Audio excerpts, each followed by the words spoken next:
Well, hey there, and welcome to episode number 3 of Groove, the No Treble podcast, which you can always find at www.notreble.com. My name is Mitch Joel. It's Thursday, March the 5th, 2015. Let's get on with the show.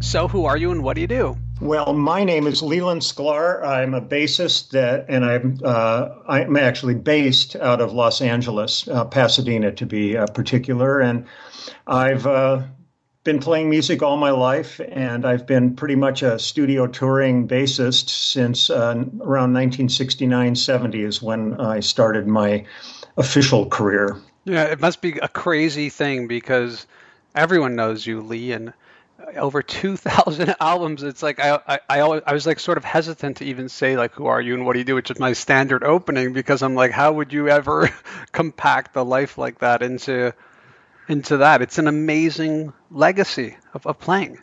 I feel really, really blessed. It was one of these things. My life was in a crossroads, and it was like the perfect storm, and things just came together because I was in the 65 to 70. I was in college studying.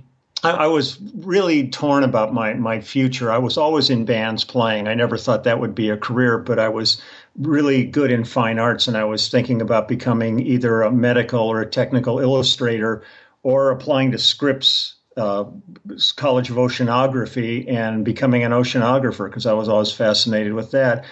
And I was in a band, and through that band, I met James Taylor just after he had recorded Fire and Rain, and nobody had heard of him yet. And he got offered a gig at the Troubadour in Los Angeles, and he remembered me from coming to these rehearsals with a friend of his who was a friend of the drummer in the band, and they called and asked if I'd play this one gig with him. And I said, sure. And next thing you know, that gig turned into the rest of my life. So At that point, Lee, how long did you actually? I know you have like a sort of 20-year sort of thing with James, but was it like how long was it consistent from that Troubadour gig? Were you just always there? It was consistent from 1970 to 1990. Wow. The only album I didn't do with him was Walking Man.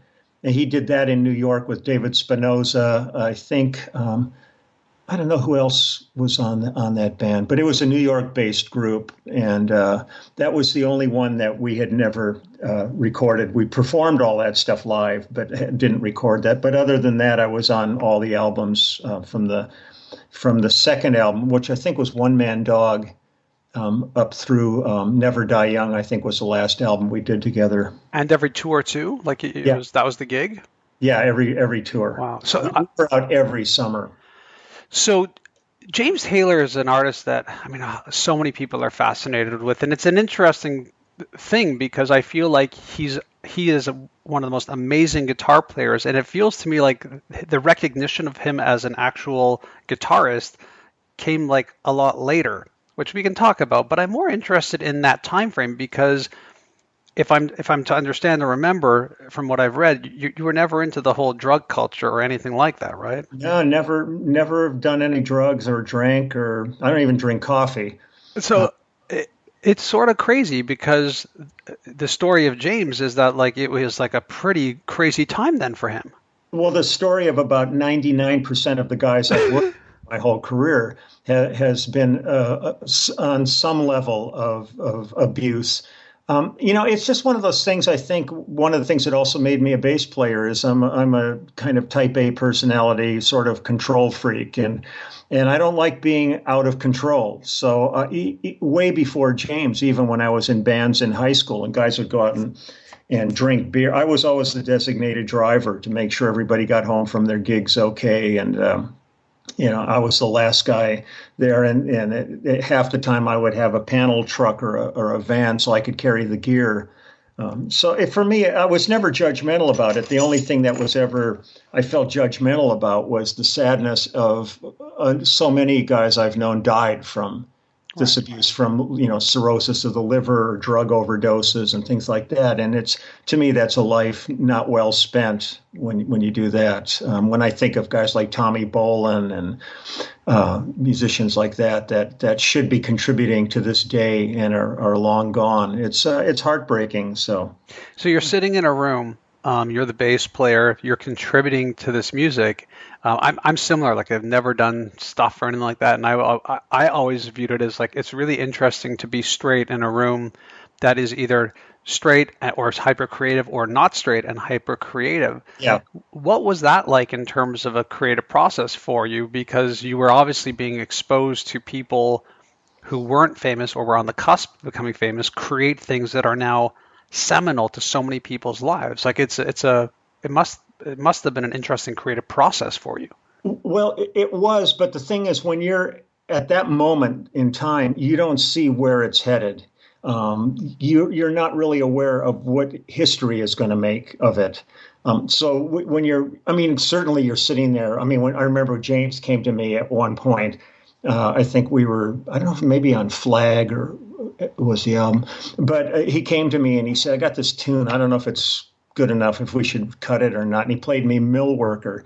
And I looked at him, I said, if I had a hammer, I would hit you so hard right now. I would give my hands to write a song that good. So you're aware of the brilliance of what's going on, but you're not necessarily aware of how it's going to be judged by, the next not necessarily even the next generation, but certainly the next 10 years of listeners. They're the ones that actually create these kind of pieces of history. You're in the moment recording it, and certainly appreciative. But I've done a lot of records where I thought it was some of the best stuff I've ever worked on, and it never even got released, never saw the light of day. So I kind of just do my job and then move on, because I'm really kind of not sure how things are going to be are going to be happening at that point, and I don't want to. I keep my expectations low so my disappointment isn't high. But I'm also sensing when you say that it feels to me that the sort of session musician pedigree that you've had over the years has created, I don't know if I would call it somewhat of like a blue collar work ethic. It's like I get absolutely. up. Absolutely. Okay, good. I'm a plumber, I go to work every day, and the fascinating part of the job to me is unlike so many other jobs like a plumber, where you go and there's a certain, like if you're going to put new copper pipe in somebody's bathroom, there's going to be nuances in that in terms of how you're going to route pipe, but it's basically the same kind of job. You're going to solder the same. When I go to work every day, I'm like a painter who walks into a room and there's a blank canvas, and you don't have the luxury of not leaving that day except with a masterpiece painted on that canvas. You can't say, well, look at, I don't feel it today, I'll just come back tomorrow. Your butt is on the line every day, and I rarely know what I'm going to record. Nobody sends me stuff in advance. I have no idea if I'm going to be playing on a Tex-Mex project or a polka or a commercial or anything. It's pretty rare that I have a heads up as to what I'm getting into. So you kind of walk out of the door every day with a certain level of trepidation as to, my mantra as I'm driving to work usually is, God, please don't suck today. I take pride in what I do, but it really is like it's a job. It's not one of these kind of. It's not as blasé as a lot of people would think. There's a lot of stress, a lot of pressure, and I think that's one of the things I enjoy the most about it is having my butt on the line every single day that I go to work. And some days it's magic, and other days it's like I can leave there going, nobody's ever going to hear this. This is like, not great. But that's my judgment call. And some of those things I've felt that way about ended up being number one records, and other stuff that I thought was absolute best, like I said, never saw the light of day. So. When you say no heads up, Lee, is that by choice? Are you sort of consciously saying over the years, listen, this is just what I do, I'm going in? Or do you feel that I write a lot, so people freak out when I say this, but I don't have writer's block, and in fact, I don't get scared by a blank screen. A lot of people get really freaked out by that blank screen. in the same way, I don't get freaked out by a red light when I'm sitting in the studio. When it's time to record, I'm not sitting there sweating bullets. I go into another headspace and I'm immediately, the creative process takes over. I mean, I've never walked out of a studio in the 20, it's actually about 2,500 albums now I've done. I've never walked out of the studio having not performed. I may not have performed ultimately to the best of my ability, but at the moment it felt like it was. But certainly in hindsight, I might, I've done sessions where I've had 103 fever, and I can't even remember what I did that day. But they were happy, and that's the main thing. It was probably psychedelic. Well, it does. It becomes almost transcendental sometimes because I'm really not a tech player. I mean, if I'm handed charts, like the other day, I did a project. I did 2 tracks for a guy at his house, and it was insane. I mean, every other bar was a different time signature. There was no click, so things were floating all over the place. And it was a real challenge. And I was going, oh, this is great. This is my first session of the year. And I've got my pants around my ankles. But at the end of the day, he was thrilled, and it turned out great. But it was one of these kind of stressful things where I ended last year working on a new record with Clint Black. And it was just like a hot knife through butter. It just went, and it was beautiful. And we had a great band in there and really great songs. And I love working with Clint. So I ended the year really easy and relaxed, and I started the new year completely stressed out. So it's my career. It seems to run that way all the time. I can't tell if you are somewhat self-deprecating or just really humble, because you say I'm not a tech player. You go, I'm not really a gearhead. You're one of the most famed bassists, and we know. Yeah, I find that profoundly embarrassing. I'm really I'm my own worst enemy. I'm very self-deprecating. Every time anybody ever gives me a compliment, I immediately get really uptight and try to change the conversation. I've never been comfortable, and I don't think it's being humble. I'm really, I don't have I've always suffered from self-esteem issues, and so I'm, like when people start telling me, "Oh man, you're my favorite," it makes me so uptight. I don't thrive on that kind of spotlight. I like just doing my job to the best of my ability, and then stepping away from it. One thing I want to digress a little bit. When we were talking about the guys drinking or doing drugs or anything in the studio, one of the biggest time wasters was always in the studio was waiting for the score. When you're not getting high, it's dead time. When you're the guy that's getting high, you're just anxious for it to get there. So that to me was the downside of all that. Some amazing things happened in the studio with guys that I was working with that were strung out on whatever. Some people really still can shut that door and open another door when the juice starts flowing in their mind, and it's great. The worst part for me though was being with guys like that on the road. When you have like a 500 or 800 mile bus ride, and 30 minutes into it, there's a guy going, "I love you, man. I told you how much I love you." You're going, "I'm going to kill you before we get to the first truck stop if you keep this up." Right. That for me was the downside of especially alcohol. This kind of melancholy. Either you're dealing with melancholy or you're dealing with an amazingly abusive drunk. And you just don't want to have, as the proverbial crap hitting the fan, while you've got to head to a gig. So yeah, and they're also in headspaces that aren't really sort of comprehensible a lot of the time. Yeah. But with that, it is interesting because we look at the sort of drug culture of the 60s and 70s. I mean, it was pervasive it's pervasive every decade probably. Yeah.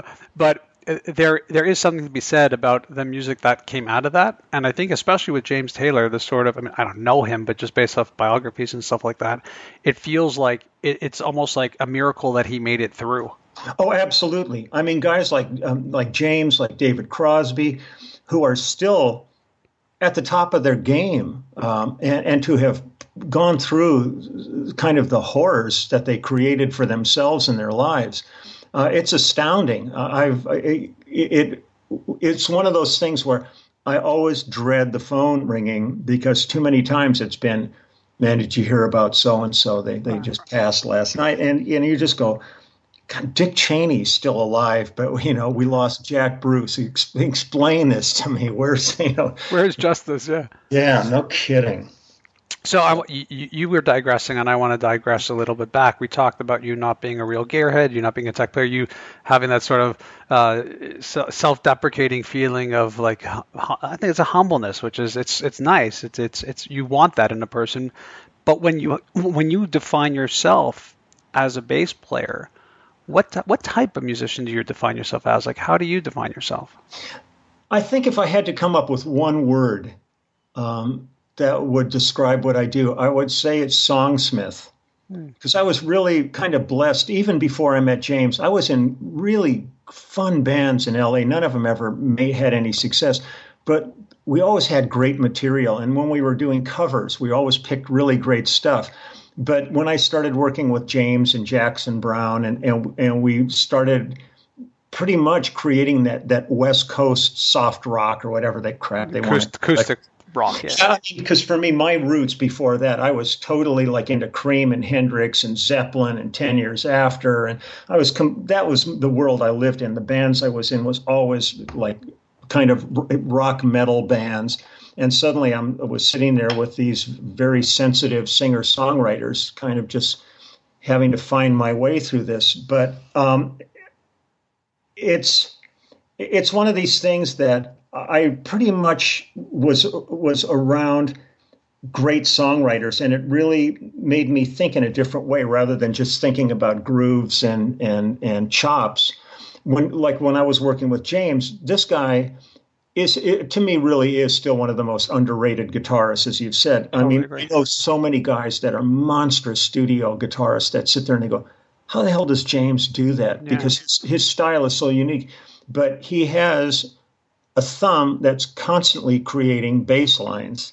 So when I started working with him, I kind of went, well, I'm either going to have to just sit here and ape his bass lines and double up all this stuff, or I'm going to have to figure out how to weave, pick up the essence of that, but weave around it, really kind of just to justify why the hell I was there in the first place. Because he sounded great when he just sat and played guitar and sang. So we really needed justification as to why we had a gig.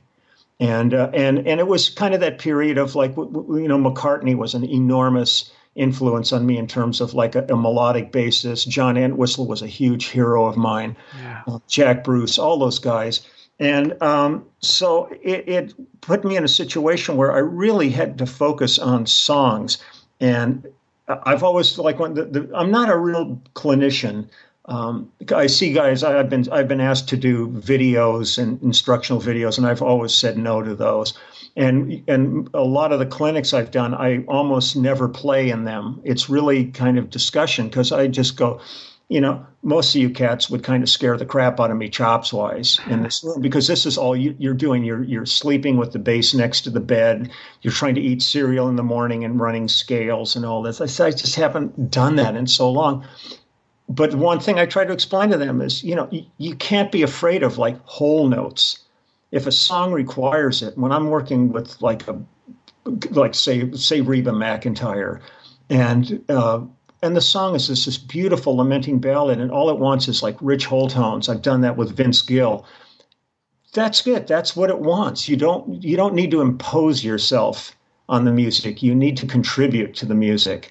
And I have nothing to show off. But like I said, I'm not a chops guy. When I go to the NAMM show and I walk around all the booths and see all these bass players sitting there just flailing away, I kind of go, it's fascinating to me, that dedication to facility, but I go, you're never going to get a job if that's what you do. You've really got to just, if a song requires that, it's good to have that. Like when I did Spectrum with Billy Cobham, it was like, it required me to hunker down. I did an album a couple of years ago with an Italian guitarist named Ciro Manna.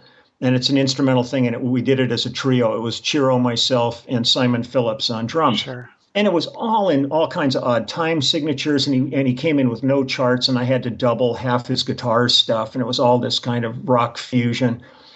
I'm glad to know I've got it in me if I have to do it. But I also, I really like to sit and listen to a song and just kind of have it tell me what it wants me to do. And if all it wants me to do is, just do some real simple little parts in it, I'm thrilled. I have no issues with that because I want the best for the outcome, not to, sit there and show off. Now, Hal Blaine told me a story once about he went down to San Diego and played a gig. And Hal Blaine's one of the greatest drummers that's ever sucked air, and he's still one of my dearest friends. He went down there and played a gig with this young bass player was on it, and the bass player pulled out all his chops, man, for this whole gig, was just screaming. And at the end of the gig, he came up to Hal and said, "So, man, what do you think?" And Hal looked at him and said, "You're great, but I think you and I need a bass player." I've always believed in that job description. I'm really a bass player. I'm not one of these guys that's standing at the front of the stage. I do a trio through Warwick with Steve Bailey and Jonas Hellberg. And sometimes Alfonso Johnson's played with us too. And Chester Thompson plays drums. And the guys asked me to do it. And I said, I'll only do it if I get to be the bass player. And so when we do stuff like we would do Stratus, I just play the groove, and the guys do all the heads and all the solos. It's not my cup of tea. I admire them. I'm in awe of all these guys, but I'm really so content sitting at the back and just hunkering down and just getting a good solid pocket. So, you're in this sort of narrative of melody, grooves, listening to the song, and what I'm hearing is that to be a real artist with the bass is to contribute with what I would call confidence. Like the whole notes is you defining confidence in the playing, not trying to overcompensate. Like, you're paying me, so it's like you're paying me by the note, right? Exactly. Versus like what it sounds to me is, and this is really the point of the podcast, which is why I'm so interested in the way you're going down this line of storytelling, is that you are really trying to serve the song versus serve your bio. Oh, absolutely. Absolutely. That's 100% correct. I don't have, when it comes to playing, I really don't have an ego about playing, and being recognized. I could care less if anybody knows it's me on the record.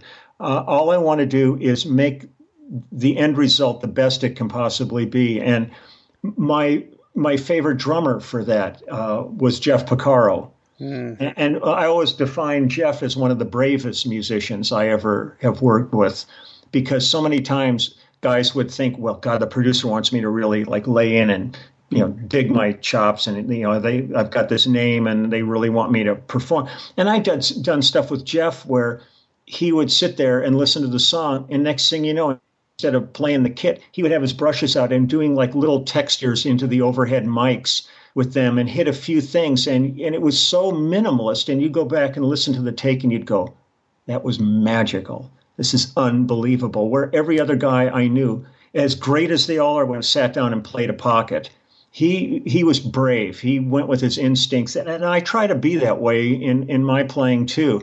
I really kind of fly by the seat of my pants and just close my eyes and go for it. And generally, my best takes are, unless the song is profoundly complicated and really requires a lot of focus and attention and running it through. Usually, I'm first or second take, I'm done. I really pretty much blew that aspect of my consciousness. And after that, it can sometimes turn into where you're playing the song, but you're thinking, it's so weird how my eyes see those chords or those notes on a piece of paper, which then translates into impulses into my arm, which goes to oh crap, did we play the bridge yet? Right. I get into a physiological thing because I've really kind of already gone past that real, almost spiritual first and second performances where you're really not thinking about anything except living in the moment of the song. But with that, there are songs that perhaps in the writing phase feel like there's just a groove, but as the conversation goes in the studio and in the writing, we do come to points, and you pointed to bass players like Jack Bruce and John Entwistle and yourself in instances, I would argue, where the bass line actually has to become something so much more. Absolutely. But to me, that's on a song-by-song basis. Right. The problem I have with a lot of guys that I talk to is they look at sometimes these different things as a blanket rule. And I go, no, it's not like there was a post on bass players site on Facebook yesterday where a guy was asking pedals or no pedals, wondering, and it was fun reading what different guys say. And I just wrote onto the thing. I said, there are no rules. Let the song dictate it. I love a Boss OC 2-octave divider. It's still one of the coolest personalities. And if I'm working on something that feels like it needs it, I take it out of my bag and plug it in. I don't bring a pedal board. I don't bring racks of effects because generally, I'll get into this other aspect of it in a moment with you. But generally, I like having some effects with me. But the song dictates that. And if all of a sudden, like I've done records where I've got 3 or 4 basses on a song, where I'll lay down the groove thing, and they're talking about doing a string date, and I go, well, I'll tell you what, let me try my fretless and give you a couple of tracks of some just glisses and things like this and some chordal things, and they go, yeah, you just saved us a string date, and it with actually more personality in it. So you kind of do, but I do everything on a song by song basis. I don't know what bass I'm going to play for a specific song until I hear it. I might play my Dingwall 5-string. I might play my Warwick star bass. I've got a Hofner. I've got my old Frankenstein bass. And I let the song kind of just tell me what it needs, whether I'm going to stick foam in it and deaden it up to sound like an old, vintage P bass or, so but I do everything on the song tells me everything. You said I wanted to go somewhere else with that. Yeah, when I did Phil Collins's 85 tour, the No Jacket Required tour, everybody, Daryl Sturmer's guitar was greatly affected on it. The keyboards, Peter Robinson's keyboard rig was affected. There was a lot of gating and stuff on Phil's drums. So when we got into the rehearsals, a lot of the stuff I had done on that album had like pitch shift and chorus on it, some effects. And I said to the sound guy, I said, would it bug you if I didn't use any of that and just gave you a straight hardwire feed because they wanted us to go wireless? And I said, no, I've A-B'd the two, and I don't really, guys say there's no difference. There's a difference. I still, unless you're running out into the audience, I'd rather be hardwired. I just like the sound of that. And the look on his face when I asked him that was it was like somebody who finally had that great bowel movement, that satisfied look of completion. And he just said, oh, it'd be great, because they really need a center to build things from.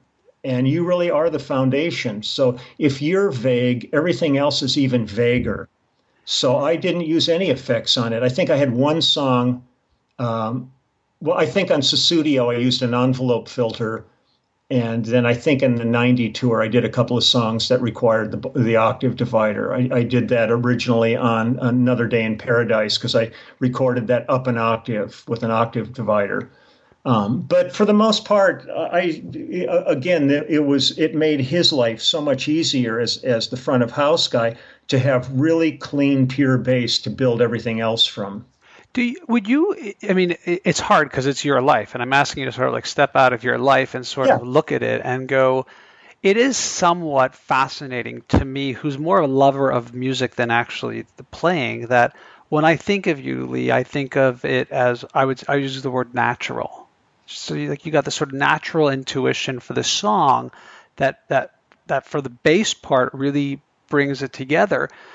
The reason I'm asking you to step out of yourself is I look at your career and stuff, and I would say it's sort of crazy that you were able to do it like that, because the counterintuitive, or not counterintuitive, the more sort of what would make more practical sense would be to be that more, the effects, the gear, the basses. It just feels like it's amazing that you've been able to do this almost.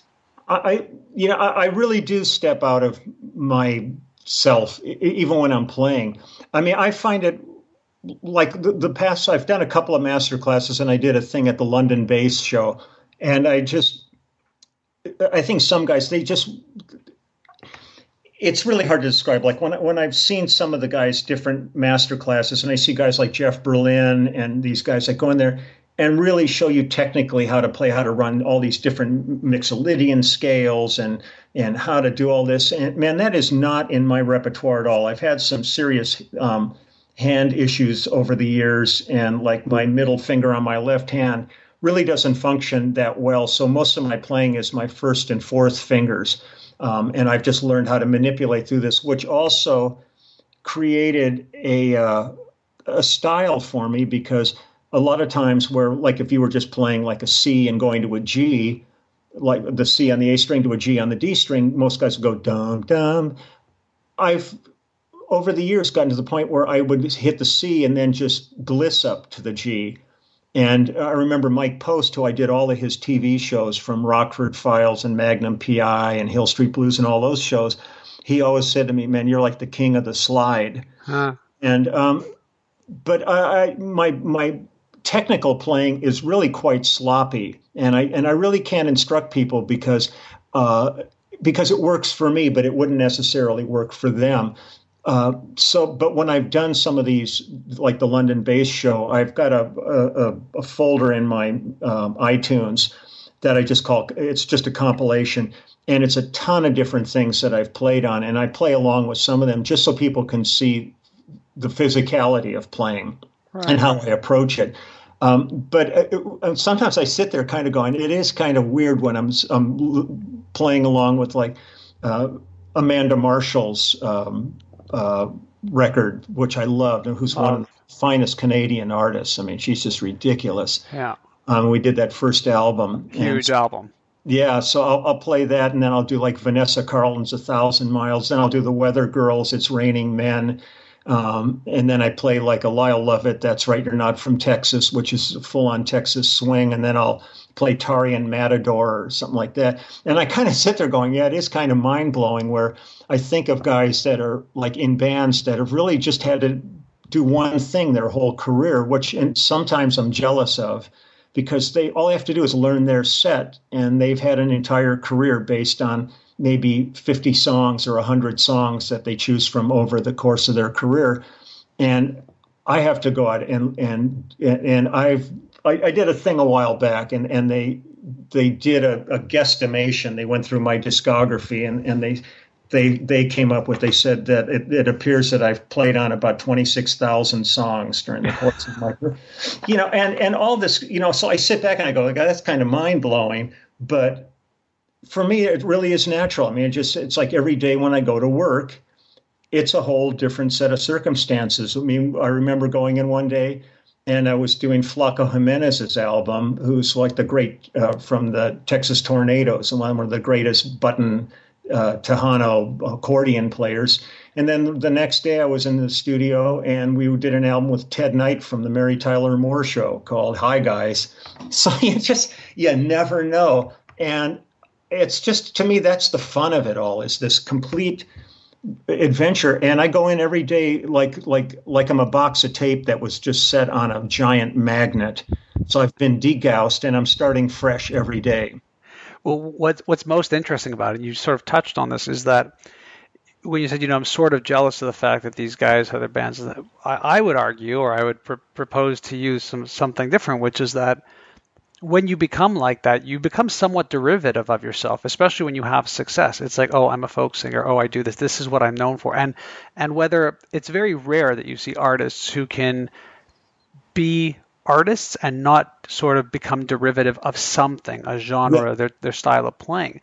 Yeah. What's so unique about you, when I look at the catalog and every time you say some of the songs are on, I'm like laughing because, oh yeah. It's like one of those things is, you've somewhat not become at all derivative of yourself as a player. You haven't been put in the corner/box. Well, as a studio musician, you can't be. Yeah, but I have to really kind of live my life as a chameleon. And every day I have to change colors to accommodate the needs of the day. And for me, that's the really fun part of this whole thing, is the fact that every time I get a call, I have to become a different musician. And on a certain level, there's a consistency in my playing through all of these different projects that's there, because there's got to be, because people come up to me and they go, oh man, I just heard that, I heard Evergreen by Barbara Streisand. Is that you on it? It sounds like you. Do you ever have to Google it? Do you ever have to go like, I don't remember? Well, some I don't, but I mean, one of the good things about not doing drugs or drinking is I do remember a lot of things, much to a lot of friends of mine's dismay. But I don't hear stylistically where I've had to really change much. But whatever the style that I settled into in the early days of my career, what consciously or unconsciously, I don't think it was a conscious thing. I just do what I do. Seemed to be one of these things that sort of fit everything. So I go from big band jazz stuff to funk to hip hop, you name it, and whatever it is that I do seems to work. At least when I've left the door, they've told me it worked. I don't know whether they replace me with a keyboard bass or something later. I don't know. I never hear most of the stuff I've worked on after I do it, because by the time that happens, I've been off and done another dozen projects and have no clue how to follow up on that.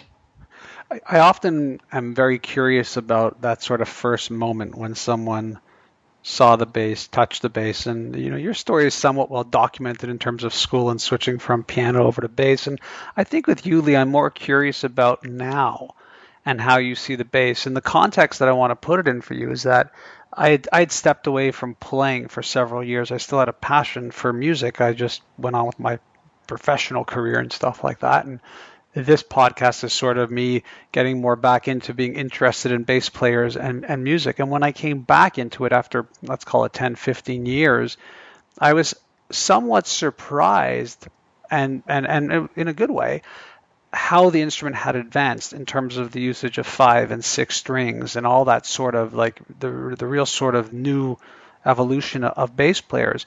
I'm curious because you've been playing in it and doing it with such a, again, that blue collar work ethic.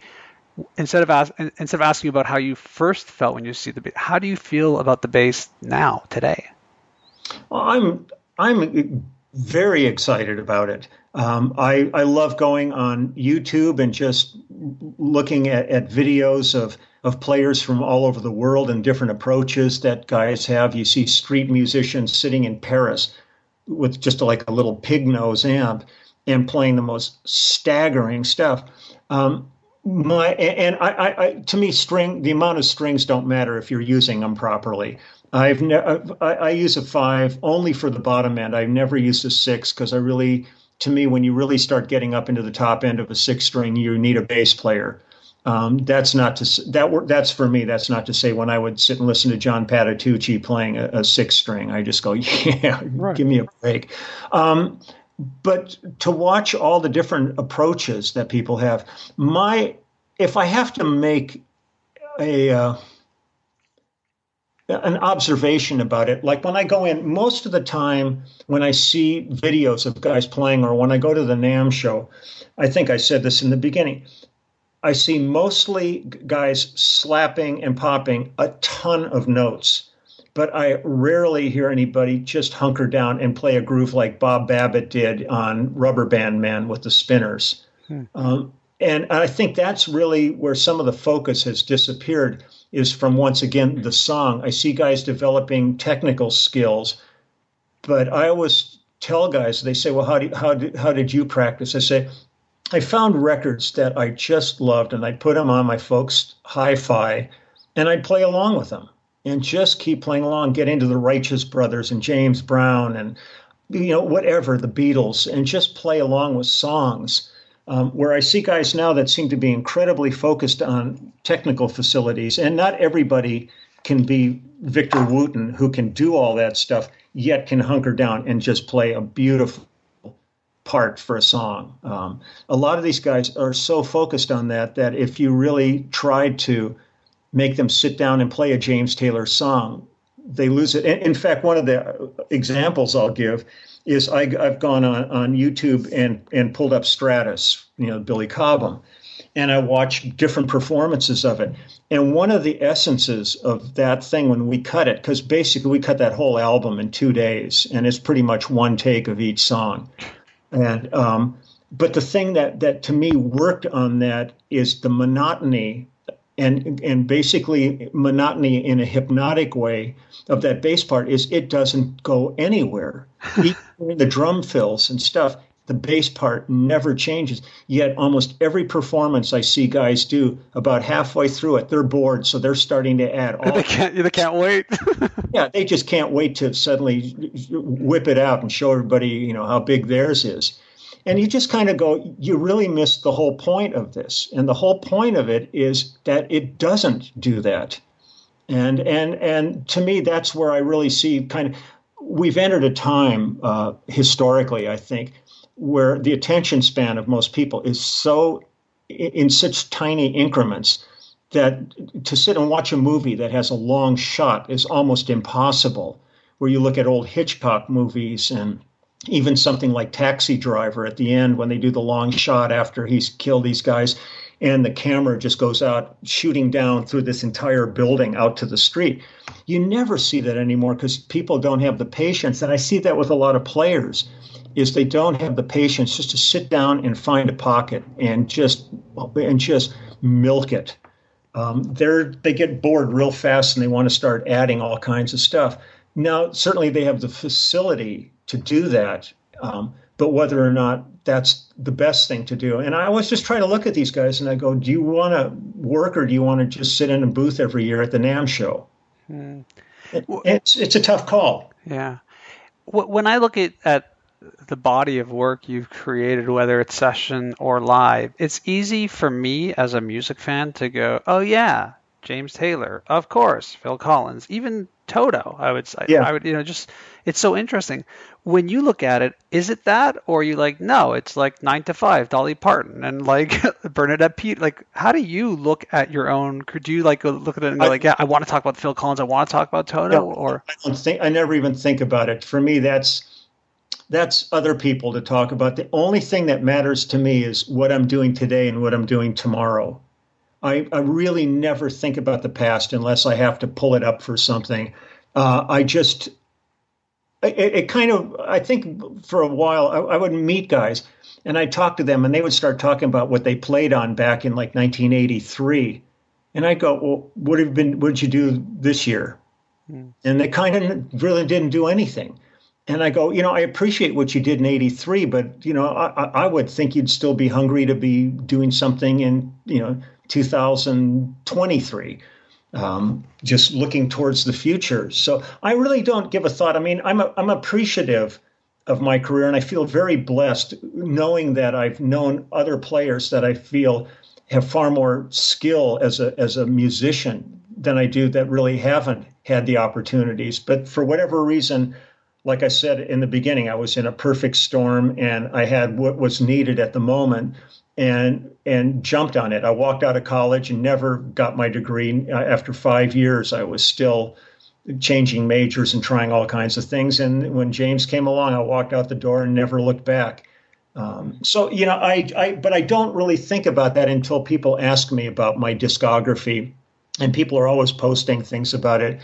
And I'm really appreciative of it, and I feel really blessed. The best part of my whole career, as far as I'm concerned, is not the artists I've worked with, it's the musicians I've worked with. When I look at the wealth of drummers from Simon when I was playing with them to Russ Kunkel and John Robinson and Vinnie Colaiuta and Charlie Watts and you name it. I mean, Jim Keltner's and Jim Gordon's, all the drummers I've had the great joy of playing with almost on a daily basis, and the great keyboard players and guitarists. To me, that's the most important part of my career, is that community of studio players. I love the artists that I've worked with, and I would never demean that. But my real bread and butter daily work is with all the other cats. It's not the artists. Right.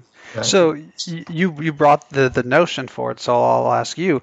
I mean, you've been doing this a long time. What keeps you hungry? What tomorrow holds. In terms of a studio, in terms of a tour. I mean, are you? In terms of anything, I think that as long as you have your focus heading in a future direction, you're always going to be hungry. To me, the hunger stops when you start dwelling on the past. So to me, it's really important just to keep this focus going. I don't know what tomorrow's going to hold. I've got projects coming up. I've got stuff in my book right now that I have. It's the years coming together, but there's already stuff going all the way up into October of the end of the year. And I'm excited about all of this stuff, and that's what keeps me hungry is just the uncertainty and the excitement about what it can possibly be. Do you still have a hunger that's like going on the road, let's say, or is that a little less? I'm leaving. Actually, I'm heading to Boston this coming Friday to record with John Butcher, who I was in a band called Barefoot Servants with. The last time we worked was about 10 years ago. And he called and he said, I'm doing a new record. I'm flying there and then flying straight from there to New Orleans to rehearse for 2 days with Judith Owen, who I've been touring with this year. And we're going to Florida to do a thing. And then I fly back from Florida on Saturday night to go to the NAMM show on Sunday. And then on Monday, we start Judith's new album. And then in the middle of February, we head to Europe for a month or 6 weeks of touring, and then come back and then head back to Europe again for summer festivals and all that. I'm thrilled about this. Live gigs for me are. I think if somebody said to me, "Look, you have to make a choice right now. You're either going to do studio work the rest of your life or tour the rest of your life," I would tour because I still like playing live the best. Audience feedback, interaction, people on the road. And just knowing that once you play that note, it can't be scrutinized. I mean, when it leaves when you pluck that string and it comes out that speaker, it's over. Right or wrong, it's over. But in the studio, you could play that note and some producer is going to sit there and lament over that for a day. And you just go, really, really, give me a break. So that's what I like, just the moment. You're living in the moment the whole time you're on the road. And some days are absolutely staggeringly magical. And other days it's just not quite what it was. But it's always hard when people come up and they go, "Man, that was like the greatest thing I ever heard." And in your heart of hearts, it wasn't the best you could have been. But I just say thank you. Well, it's their call. All right. Well, I'll say thank you for taking the time and for sharing your artistry and how you think in your process, Lee. Thanks again, and please feel free to keep doing what you're doing, because I think it's the different genres and the styles of what you do that really inspires a lot of bass players, and that's a huge thing. Just think of me as gum on your shoe. You think you've wiped it off, and then you step in the other room, and I'm all over your carpeting. Anytime, Lee. Thanks so much. My pleasure. Anytime.